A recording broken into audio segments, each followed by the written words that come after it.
Memasuki paruh terakhir di Sapa Indonesia Pagi, ada informasi dari dunia olahraga, saudara. Garuda Muda akan melakoni laga bersejarah malam nanti di babak perempat final Piala Asia U17 melawan Korea Utara. Usai lolos Piala Dunia, Timnas U17 membidik prestasi tinggi di kancah Asia. Timnas Indonesia akan menghadapi Korea Utara dalam laga perempat final Piala Asia U17. Pelatih Nova Arianto diprediksi akan menerapkan permainan berbeda di fase gugur ini. Garuda Muda akan menghadapi tim tangguh Korea Utara. Menyapu bersih kemenangan dalam fase grup menjadi modal dan menambah kepercayaan anak-anak asuhan Nova Arianto.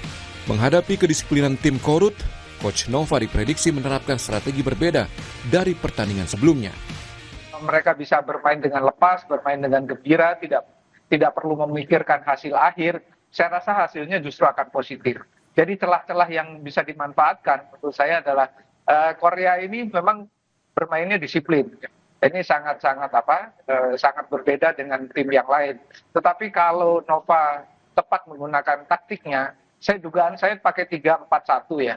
Jadi lebih fokus ke menyerang karena memang tidak sekuat Korea Selatan. Tapi hati-hati, counter attack mereka juga sangat bagus, larinya juga cepat-cepat. Indonesia menjadi juara grup C dengan menyapu bersih kemenangan dari 3 laga, termasuk menang melawan tim kuat Korea Selatan. Sementara Korea Utara harus puas menjadi runner-up grup D setelah di laga terakhir fase grup ditahan imbang 2-2 oleh Oman.